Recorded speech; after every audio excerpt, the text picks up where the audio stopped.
Shalom saudara-saudara yang terkasih dalam Tuhan Yesus Kristus, selamat pagi. Renungan kita pada hari ini diambil dari 2 Tawari pasal yang 36 ayat 22 sampai 23. Judul renungan kita pada hari ini adalah menembus sekat kehidupan. Pada tahun pertama zaman Kores, Raja Negeri Persia, Tuhan menggerakkan hati Kores, Raja Persia itu untuk mengenapkan firman yang diucapkan oleh Yeremia. Sehingga disiarkan di seluruh kerajaan Kores secara lisan dan tulisan pengumuman ini. Mendalam menjalin hubungan dengan orang lain, seringkali kita membatasi relasi kita hanya pada kelompok tertentu saja.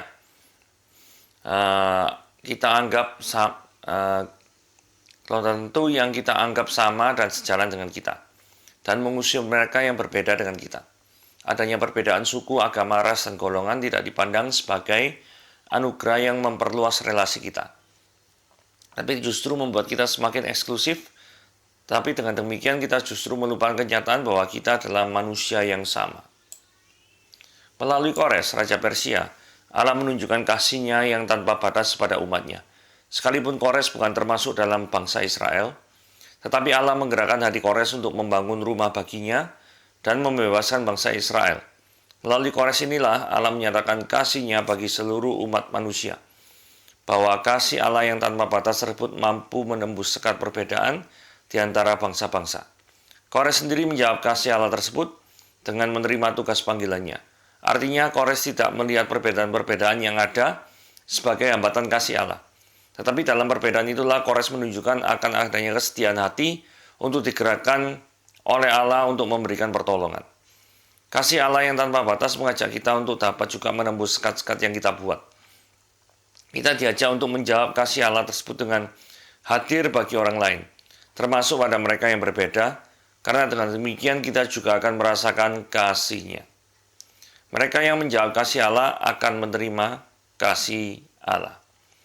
Saudara, kita untuk mengenal renungan tentang Kores ini, ada baiknya kita melihat Esra pasal yang pertama. Karena di Esra pasal yang pertama, itu akan dijelaskan banyak sekali, bahkan dengan data-data yang lebih komplit daripada ketika kita membaca 2 Tawari 36 ayat 22 sampai 23 itu. Oke, mari kita lihat Esra yang pertama. Sebuah impian yang sungguh-sungguh menjadi kenyataan dengan cara yang tidak pernah Anda pikirkan. Begitu ya, mari kita lihat. Kita baca Esra pasal yang pertama. Pada tahun pertama zaman Kores, Raja Negeri Persia, Tuhan menggerakkan hati Kores, Raja Persia itu untuk mengenalkan firman yang diucapkan oleh Yeremia, sehingga disiarkan di seluruh kerajaan Kores secara lisan dan tulisan pengumuman ini. Beginilah perintah Kores, Raja Persia, segala kerajaan di bumi telah dikaruniakan kepadaku oleh Tuhan Allah semesta langit. Dia menugaskan aku untuk mendirikan rumah baginya di Yerusalem, yang terletak di Yehuda. Siapa di antara kamu yang termasuk umatnya, Allahnya menyertainya, biarlah dia berangkat pulang ke Yerusalem, yang terletak di Yehuda, dan mendirikan rumah Tuhan, Allah Israel, yakni Allah yang diam di Yerusalem. Dan setiap orang yang tertinggal dimanapun ia ada sebagai pendatang, harus disokong oleh penduduk setempat dengan perak dan emas, harta benda dan ternak, di samping persembahan sukarela bagi rumah Allah yang ada di Yerusalem. Maka berkemas-kemaslah kepala-kepala kaum keluarga orang Yehuda dan orang-orang Benyamin, serta para imam dan orang-orang Lewi, yakni setiap orang yang hatinya digerakkan Allah untuk berangkat pulang dan mendirikan rumah Tuhan yang ada di Yerusalem. Dan segala orang di sekelilingnya mereka membantu mereka dengan barang-barang perak, dengan emas, harta benda, dan ternak, dan dengan pemberian yang indah-indah, selain dari segala sesuatu yang dipersembahkan dengan sukarela. Pula Raja Kores menyuruh mengeluarkan perlengkapan rumah Tuhan, yang telah diangkut Nebukadnezar dari Yerusalem dan yang ditaruhnya dalam kuil Allahnya. Kores Raja Persia itu menyuruh mengeluarkan semuanya itu di bawah pengawasan Mitredat, bendahara raja, yang menghitung seluruhnya bagi Sesbasar, pembesar di Yehuda. Inilah daftarnya: 30 bokor emas, 1000 bokor perak, 29 pisau, 30 piala emas, pula 410 piala perak, 1000 buah barang-barang lain. Barang-barang emas dan perak itu seluruhnya berjumlah 5.400. Semuanya itu dibawa oleh Sesbasar sewaktu orang-orang buangan itu dibawa pulang dari negeri Babel ke Yerusalem. Oke, Sekarang kehendak Tuhan melalui orang asing dia. Pada tahun pertama zaman Kores, Raja Negeri Persia, Tuhan menggerakkan hati Kores. Ya. Jadi sekalipun Kores ini adalah orang asing, bukan orang Yahudi maksudnya. Tetapi Tuhan bisa pakai Raja Persia ini untuk menggenapkan segala rencananya. Dari sini kita bisa melihat bahwa Tuhan yang kita percayai itu adalah Tuhan yang kreatif. Yang bisa menggunakan peristiwa penjajahan bangsa Persia. Bisa dipakai untuk membawa bangsa Israel kembali ke Yerusalem. Saudara, bangsa Persia mengalahkan Babel itu bukan dengan tujuan khusus membebaskan bangsa Israel, bukan ya? Karena Israel gak ada kaitannya sama Persia. Persia itu menguasai Babel dengan tujuan karena memang Persia itu pengen menguasai dunia. Lah, pada waktu Persia itu mengalahkan Babel, kebetulan Babel sudah membawa penduduk-penduduk daripada Yerusalem, Israel itu ke negeri Babel. Sehingga pada waktu Persia menyerang Babel, di tanah Babelnya itu sudah ada orang Israelnya. Sehingga ketika pada tahun pertama Kores memerintah ini, mereka mau dipulangkan. Jadi, Tuhan bisa membuat peristiwa yang sangat tidak mengenakan, yaitu dijajah. Bisa menjadi peristiwa yang menghasilkan sesuatu yang positif bagi kehidupan orang percaya. Kita harus memahami makna ini dalam-dalam ya. Tuhan bisa menggunakan peristiwa yang menurut kita itu tidak mengenakan. Tetapi justru itu adalah titik balik yang menjadi solusi atas segala permasalahan kita. Bangsa Israel dijajah oleh Babel 70 tahun. Bahkan selama 70 tahun nanti, kita lihat di bawah-bawah ayatnya nanti, itu bangsa Israel bisa membangun pemukiman, gitu. Jadi dia beda dengan kayak perbudakan di Mesir ya. Kalau perbudakan di Mesir memang benar-benar budak. Tapi pada waktu di Babel, mereka diberi kayak semacam kebebasan. Walaupun mereka harus mengabdi gitu ya. Kurang lebih kayak itu. Karena kalau misalkan mereka perbudakan kan, gak mungkin ada kayak pemukiman khusus. Nanti kita lihat ya di kitab Yeremia ya. Yeremia 29. Nah, sekarang kita lihat, apakah motivasi Kores yang sebenarnya? Kan Kores memberikan perintah, gitu. Segala kerajaan di bumi telah dikaruniakan kepadaku oleh Yahweh, Allah semesta langit. Saudara kalau lihat gini ya, kita bertanya-tanya ya, Kores ini orang yang tidak percaya Tuhan. Tapi kok bisa-bisanya mengatakan, segala kerajaan di bumi telah dikaruniakan kepadaku oleh Yahweh. Seolah-olah, segala apa yang dikuasai olehnya ya itu karena memang Yahweh yang memberikan kepadanya. Padahal dia tidak percaya loh. Apakah Kores ini sudah percaya Tuhan? Ataukah ini adalah strategi politiknya supaya bisa mengambil hati orang Israel yang menjadi tawanannya untuk setia kepadanya? Karena dia sudah seolah-olah ya, Kores ini jadi pahlawan, gitu, pahlawan karena membebaskan bangsa Israel. Nah, kalau dia itu menjadi pahlawan dan membebaskan bangsa Israel, apalagi mengizinkan bangsa Israel itu pulang ke Mesir, pulang ke tanah perjanjian, gitu, itu nanti kan pasti orang Israel kan memiliki perasaan berhutang kepada Kores. Apakah situasi yang seperti itu yang diharapkan oleh Kores? Mungkin saja. Saya memiliki pikiran yang terbuka untuk menerima itu bisa terjadi. Karena bagaimana mungkin seorang Kores yang tidak mengenal Yahweh bisa mengatakan kalimat yang berwarna merah. Segala kerajaan di bumi telah dikaruniakan kepadaku oleh Yahweh. Dan perhatikan, ini dikatakan pada tahun pertama zaman Kores. Artinya dia tidak memiliki waktu yang cukup untuk berinteraksi dengan orang Yahudi. Dan kalau memang dia convert dari orang yang kafir menjadi orang yang percaya, cukupkah waktu tahun pertama itu menjadikan dia sudah percaya pada Yahweh? Saya kok meragukan hal itu ya. Nah, ayat 3. Siapa di antara kamu termasuk umatnya, Allahnya menyertainya. Biarlah dia berangkat pulang ke Yerusalem yang terletak di Yehuda dan mendirikan rumah Yahweh Allah Israel, yakni Allah yang diam di Yerusalem. Diperbolehkan pulang ke Yerusalem adalah hal yang sangat membawa sukacita bagi setiap orang Israel. Ya. setelah mereka hidup di pembuangan selama 70 tahun. Bayangkan kalau Anda hidup selama 70 tahun di pembuangan, terus kemudian disuruh pulang, kira-kira perasaannya apa? Pasti senang ya. Tetapi benarkah demikian? Nah, kita lihat ya. Ayat 5.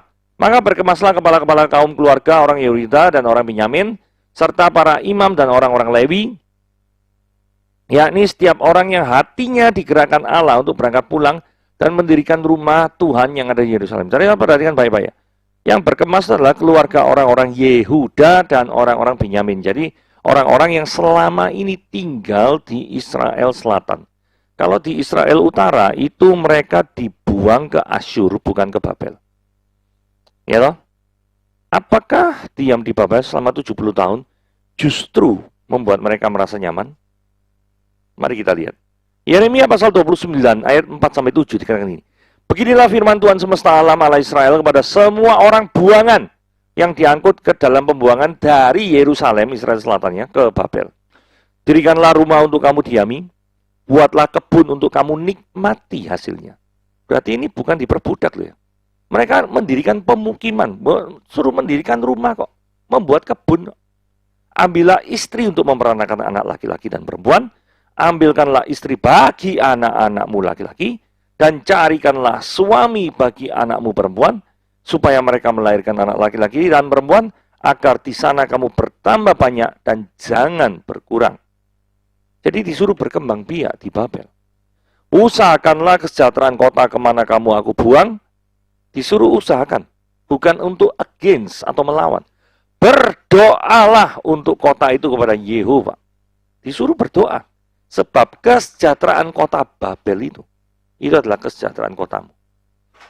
Saudara, saya menduga ketika sudah 70 tahun, mungkin mereka merasa nyaman justru di pembuangan. Bisa jadi.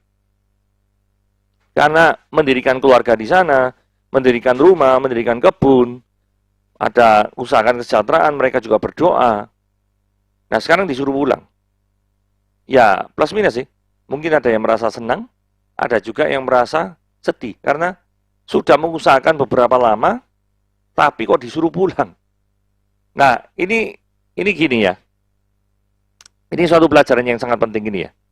Apa yang sebenarnya diusahakan oleh orang-orang itu di Babel, itu untuk sementara. Betul ya? Itu hanya sementara. Tujuan mereka yang terutama adalah untuk di Israel, kembali lagi ke Israel. Sama seperti kita hidup di dunia ini, itu adalah sementara saja. Bukan untuk selama-lamanya. Kita semua tahu itu dan mengamini. Semua agama mengamini itu. Bahkan orang yang tidak percaya Tuhan pun mengamini itu. Kenapa? Karena mereka tahu suatu saat, one day of the time, mereka pasti akan meninggal. Bukan? Mereka akan meninggalkan dunia ini. Jadi artinya mereka tahu prinsip kesementaraan itu ada ketika kita tinggal di dunia ini. Nah, pertanyaannya, di tengah kesementaraan di mana kita tinggal, yaitu di dunia ini, sudahkah kita menghasilkan nilai-nilai yang kekal di tengah kesementaraan ini? Itu yang paling penting kan? Apakah fokus pemikiran kita terhadap tinggal di Babel, dalam tanda kutip? Kalau misalnya prinsip kita tuh tinggal di Babel terus-menerus ya, pasti ketika disuruh pulang ke Yerusalem, pasti kecewa. Karena menganggap bahwa kesejahteraan Babel inilah, di Babel ini adalah sebagai tujuan akhir. Saudara, kalau Anda menganggap bahwa tujuan akhir Anda di dunia ini adalah untuk selama-lamanya tinggal di dunia ini, dan menikmati segala kenikmatan dunia ini, pasti Anda kecewa. Karena Anda diciptakan untuk kemuliaan nama Tuhan, bukan untuk menyenangkan hawa nafsu Anda. Saudara ngerti ya? Paralelisasi yang sedang saya paparkan barusan tadi. Oke, ayat 7. Raja Kores menyuruh mengeluarkan perlengkapan rumah Tuhan yang telah diangkut Nebukadnezar. Ini suatu perbedaan pemimpin ya. Kalau Nebukadnezar itu menyimpan seluruh jarahan, kalau Kores malah memberikan. Tujuannya untuk memberikan pasti, kalau menurut saya, itu pengen dia itu terlihat, apa ya, sungguh-sungguh benar-benar menolong, gitu ya. Jadi Kores ini dalam melakukan kebijakannya tidak setengah-setengah. Dia secara mengejutkan mengembalikan semua perkakas bait Allah yang begitu megah dan mahal, ya waktu zaman Salomo buatnya ini, kepada bangsa Israel. Saudara, satu hal dalam satu sisi ya. Kalau kita lihat ini, apakah saudara jika nolong orang itu dengan sepenuh hati? Kalau saudara jawab iya, apakah kesepenuhan hati saudara itu yang barusan saudara akui itu tercermin dalam perilaku atau tindakan saudara? Karena seringkali orang tanya, apakah kamu mau nolong sungguh-sungguh orang ini? Iya. Tapi ketika dimintai sumbangan, apa enggak mau nyumbang? Orang repot ini. Atau ketika, apakah engkau sungguh-sungguh mau melayani Tuhan? Tapi kalau disuruh, misalkan ya,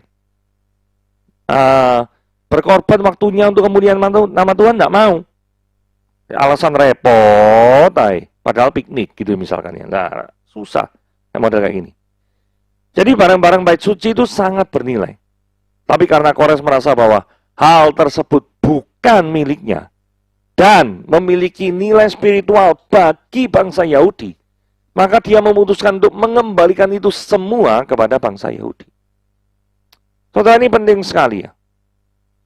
Kalau misalkan saudara tuh pengen memiliki semuanya, padahal sebenarnya saudara tidak butuh itu, maka saudara pasti akan menderita. Karena apa? Karena Tuhan hanya akan memberikan kepada saudara apa yang saudara butuhkan, bukan apa yang saudara inginkan. Karena kalau menginginkan ya, mengikuti semua dorongan hawa nafsu saudara, Anda kita menjadi manusia yang serakah, dan itu tidak berkenan di hadapan Tuhan. Sedangkan Tuhan berkenannya kepada orang-orang yang dicukupi kebutuhannya itu sesuai dengan kehendaknya, bukan sesuai dengan kemauan hawa nafsunya. Jadi hati Kores tidak melekat pada harta benda dari hasil rampasan, bekas rampasan daripada Nebukadnezar. Atau mungkin dia tidak ingin. Jadi kan zamannya Nebukadnezar, saya tidak mau ikut-ikut. Kalau Nebukadnezar merampas, Kores ini memberi. Wah, apa itu image yang ingin dibangun oleh Kores di mata orang Yahudi? Saya tidak mengerti, tapi mungkin saja seperti itu. Jadi kalau misalkan orang Yahudi selama ini membenci daripada Nebukadnezar karena mengambil barang mereka, tapi ketika melihat Kores memberikan daripada barang mereka kembali, apalagi mengizinkan mereka pulang ke Yerusalem, maka ada perasaan utang budi bukan kepada Kores. Saudara mulai mengerti ya? Oke. Ayat 8. Kores Raja Persia itu menyuruh mengeluarkan semuanya itu di bawah pengawasan Mitredat. Nah ini ya, ini barang-barang berharga. Segala barang-barang berharga ini harus ada penanggung jawabnya. Dalam hal ini di versi Persia atau di pihak Persia itu Mitredat.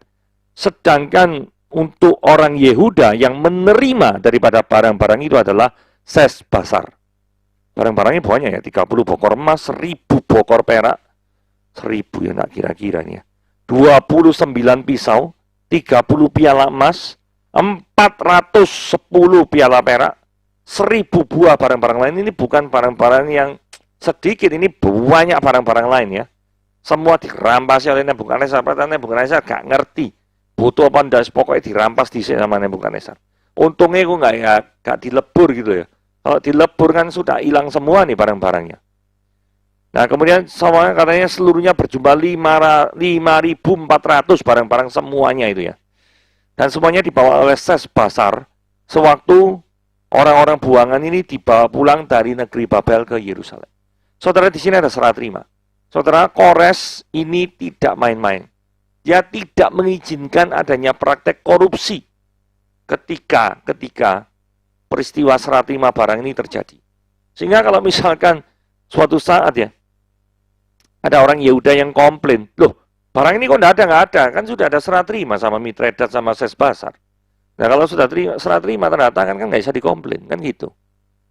Penanggung jawabnya ya Sesbasar. Nah seperti itu ya. Jadi dipercaya untuk menangani barang berharga ini ada sesuatu yang sangat penting. Saudara, hal berikutnya yang perlu kita pelajari, kita juga dipercaya untuk menangani barang yang berharga, yaitu apa? Berita Injil. Injil adalah suatu berita yang sangat berharga. Dengan berita Injil, kita bawa berita Injil untuk menyelamatkan orang, supaya orang itu dari yang seharusnya masuk neraka, mereka pindah masuk surga. Karena percaya pada Yesus. Ini adalah jauh lebih berharga daripada barang-barang atau benda-benda yang ada di bait Allah yang dibangun oleh Salomo. Sekalipun itu bernilai ya. Tapi berita ini ya, wong yang bernilai aja perlu serah terima ya, perlu kawalan khusus. Apalagi berita ini. Berita di mana Yesus telah mati dan bangkit dan menyelamatkan setiap orang yang percaya padanya. Dan Tuhan akan menyediakan surga. Pasti, jaminan pasti keselamatan bagi orang yang percaya padanya. Bukankah ini adalah suatu berita sukacita yang berharga dan harus dibagikan kepada setiap orang yang belum mendengarnya? Oke, dari sini kita belajar untuk membagikan berita kepada setiap orang yang membutuhkan. Oke, sekian renungan kita pada hari ini. Tuhan Yesus memberkati.